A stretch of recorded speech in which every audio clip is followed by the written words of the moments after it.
Bonjour à vous, c'est Catherine. Je reviens vers vous pour la 33e vidéo qui va être, je pense, assez rapide. Et nous sommes dimanche 8 septembre 2019 parce qu'hier j'ai oublié de vous dire que nous étions.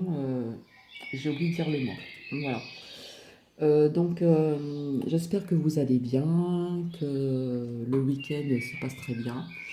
Donc demain, rebelote, hein, pour les personnes qui travaillent. C'est comme ça fait partie de la vie. Euh, Je vais vous citer une petite phrase du jour. Alors, le plus lourd fardeau, c'est d'exister sans vivre. Et je vais vous en dire encore une autre. Cherche un arbre et laisse-lui t'apprendre.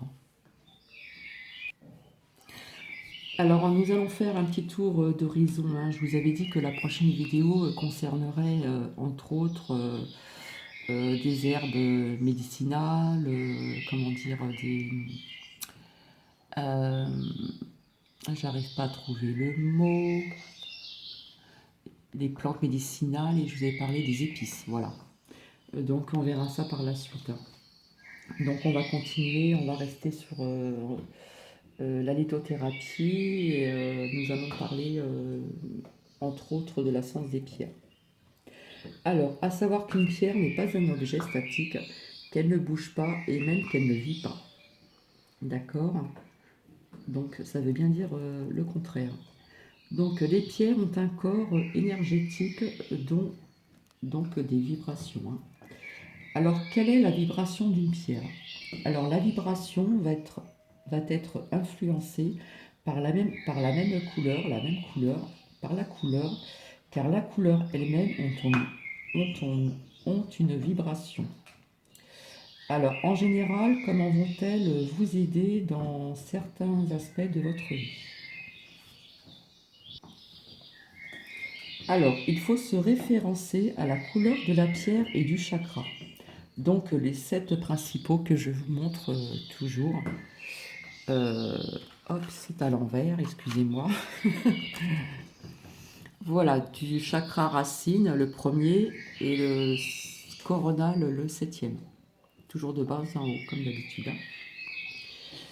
Alors, on va dire par exemple, le jaspe rouge est une pierre qui va fortement vous aider à ouvrir votre chakra racine.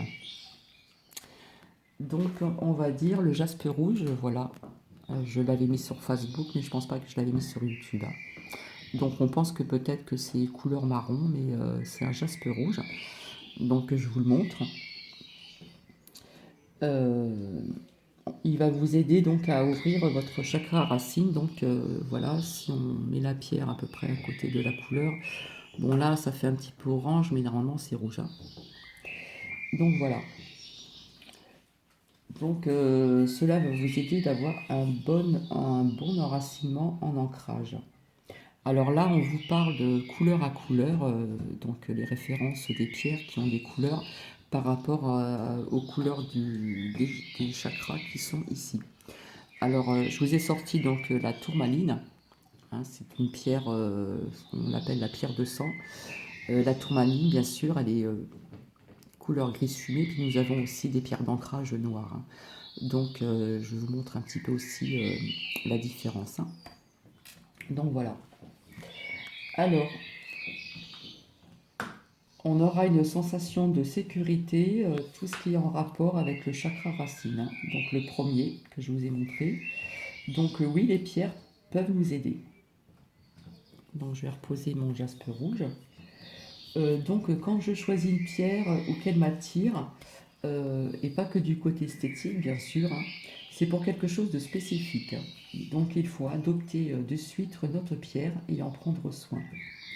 Donc, je vous ai expliqué, il y a tout un rituel quand on achète une pierre ou quand on la reçoit en commande, etc. Il y a un nettoyage, une purification et le rechargement, bien sûr, hein.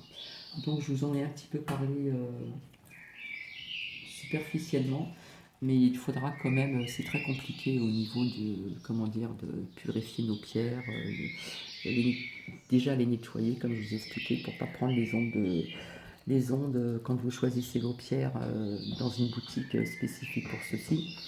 pour pas prendre les ondes des autres personnes. Ça, je vous en avais parlé. Après, il y a plusieurs, comment dire, façons de purifier, de recharger nos pierres, hein. Voilà. Donc, ce que je fais actuellement, hein, j'expérimente des rechargements donc, sur une fleur de vie, hein. Alors donc, les pierres, ce n'est pas quelque chose de stupide, hein. Il y a peut-être des gens qui vont dire, ouais, on peut faire telle ou telle chose avec des pierres, etc. Il faut savoir que les pierres, c'est vivant, c'est trouvé déjà dans des gisements. Euh, il y en a qui utilisent donc des explosifs. Après, c'est entouré de roches. Après, on peut trouver, comment dire, des amas. Et puis ça continue pour devenir des pierres brutes, des pierres roulées, etc. Alors, il serait préférable de faire déjà un travail sur soi, c'est-à-dire s'auto-analyser. Ce qui n'est pas évident à voir, c'est ce qui va ou ce qui ne va pas, hein. Je trouve que c'est important aussi. C'est pas évident de s'auto-analyser, hein. Mais là, je parle spécialement pour les personnes qui achètent les pierres et qui veulent s'en servir sans accompagnement de personnes, comment dire, faites pour cela. Et après, pour booster tout cela, on peut donc s'aider d'une pierre, mais croire qu'une pierre va vous faire le travail à votre place, c'est un peu comme une illusion, hein. Ok? Alors là, ce que je dis, c'est uniquement, je me répète, pour les personnes qui veulent travailler seules avec leur pierre. C'est-à-dire soit en méditation, soit poser, si elles savent plus ou moins poser leur pierre sur quel chakra, etc. euh, pour se faire un travail seul, hein. Je ne sais pas si vous comprenez ce que je veux dire. Donc, comme je vous ai dit, les lithothérapeutes sont là pour vous aider, vous aiguiller, hein, par des questions. Parce que quand vous allez rencontrer donc quelqu'un qui est lithothérapeute, donc bien sûr, si la personne est sérieuse, va vous poser des questions. euh, Et il va surtout vous questionner si vous prenez des cachets pour telle ou telle chose, etc. Et après, voir un petit peu selon ce que la personne a besoin, voir sur quel chakra nous allons travailler ensemble. Alors bien sûr, en connaissant bien le positionnement des chakras sur vos chakras en fonction de ce que vous pourrez avoir besoin. Alors, en ce qui concerne l'effet placebo, entre autres, cela peut arriver que telle personne achète une pierre pour telle chose, ils vont ressentir un effet plus rapide, hein, que d'autres, hein. Donc c'est vraiment génial si cela fonctionne, hein. Donc oui, la pierre vous a probablement aidé à travailler telle ou telle chose sur les bienfaits physiques, autant que psychiques ou spirituels, hein. Donc, quand on croit quelque chose, cela va plus vite fonctionner, hein. Il faut vraiment y croire, hein. Si l'on croit vraiment au bienfait des pierres, cela va fonctionner plus rapidement. Ce que je vous ai partagé hier samedi, une partie de mes vidéos en ce qui concerne, pas spécialement la lithothérapie, hein. Alors, donc cet effet placebo est un tiers en tout ce qui concerne les médecines aussi en général, hein. Je ne sais pas là si vous me suivez. Alors, si on sait se servir des pierres, cela va nous aider dans notre vie, hein. Donc, notre pierre va servir de tremplin, donc il faut vraiment y croire. Autrement, c'est pas la peine, hein. Une pierre peut très bien nous aider et être en rapport avec la nature, se reconnecter à la nature. Déjà, ça c'est un élément naturel entre autres, hein. Donc les pierres que, je, que je vous présente sont déjà des éléments qui viennent de la nature, hein. Ça, il faut bien le savoir. Donc c'est vivant, hein. Comme je vous expliquais l'autre fois, les arbres, les plantes, il y a plein de choses qui sont vivants, hein, parce que quand vous vous occupez bien de vos plantes vont grandir. Un exemple ici, j'ai des plantes depuis 3 ans et comme je les chouchoute, comme je le dis, je m'en occupe très très bien. Donc elles vont pas, elles vont pas mourir, hein, elles vont continuer de pousser. Voilà, c'est pour vous expliquer en gros que beaucoup de choses sont vivantes.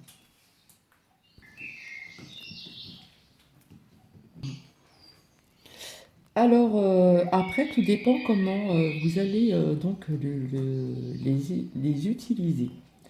Donc, vous pouvez attendre longtemps. Alors, je m'excuse si vous voyez un petit peu de peinture sur mes mains. J'ai fait de la peinture blanche, un petit peu par-ci, un petit peu par-là. Et hier, j'ai repeint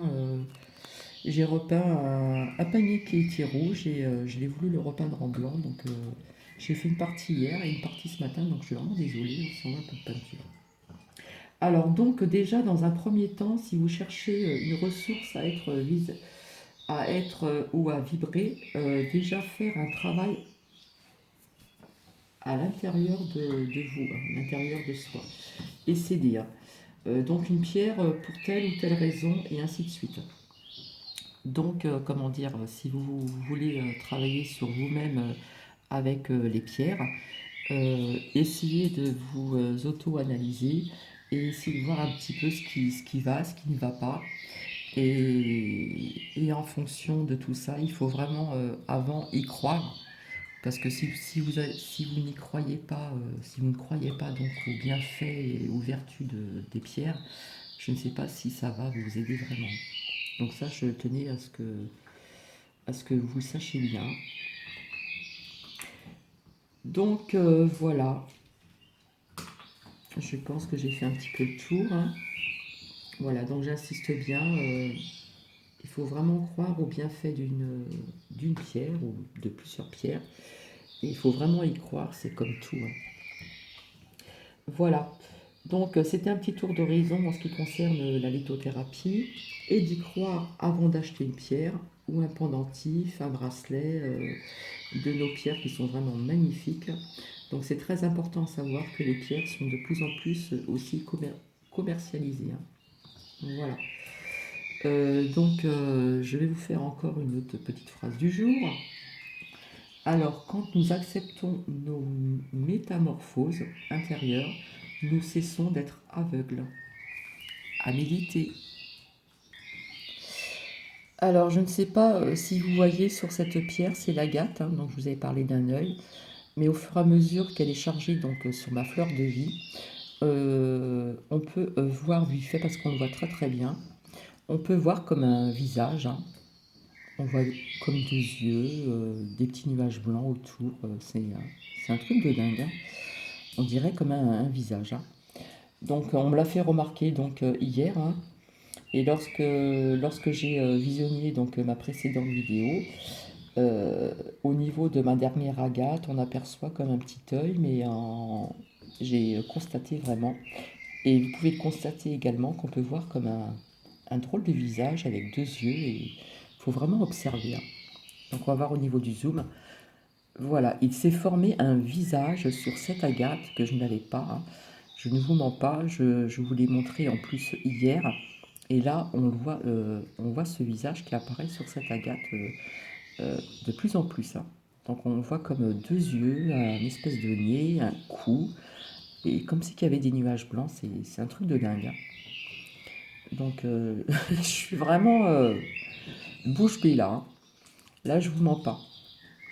Donc au début de cette vidéo, au début comme je vous ai présenté cette dernière agate, il me semble, on voyait comme un petit forme d'œil, mais au fur et à mesure,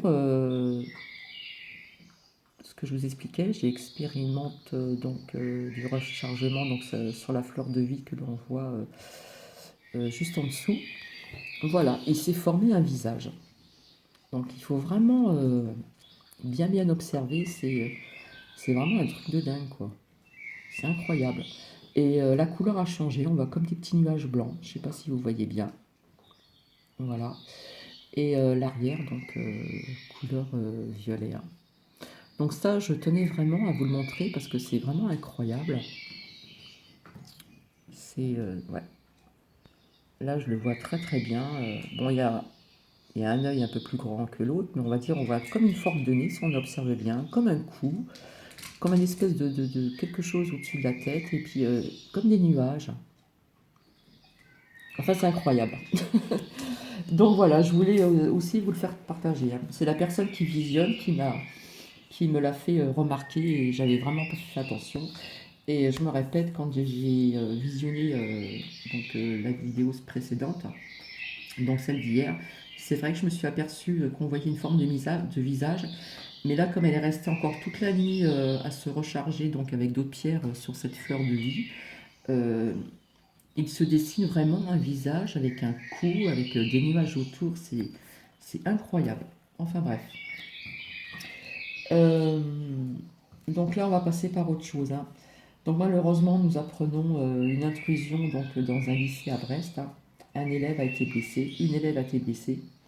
Et on nous apprend ceci comme si ça faisait partie du quotidien.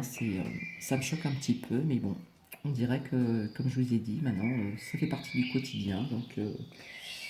Mais ça me choque quand même, hein. Alors aussi, hein, comme je vous ai dit, le matin, en buvant mon petit café, j'allume la télé, je regarde un petit peu les informations. Pas spécialement sur BFM, hein, parce qu'on ne vous montre pas tout, etc. Il y a d'autres chaînes beaucoup plus intéressantes, hein. Donc on nous apprend donc une bactérie tueuse. Cette bactérie proviendrait donc de l'Italie sur des oliviers, hein. Bon, apparemment c'est venu jusqu'en France, alors que cela existe depuis quand même. On en avait parlé pendant un certain temps, mais je pense que ça devait être qu'en Italie. Et puis maintenant, comme ça vient en France, ben, on en parle. Donc c'est pour vous dire que tout ce qui est alimentaire, il y a plein de choses qui se passent encore. Voilà. Les bactéries donc dans nos oliviers. Donc c'est sûr que dans certaines régions, nous n'en avons pas. Mais malheureusement, dans des régions où nous trouvons des oliviers, eh bien malheureusement, il y a cette bactérie tueuse.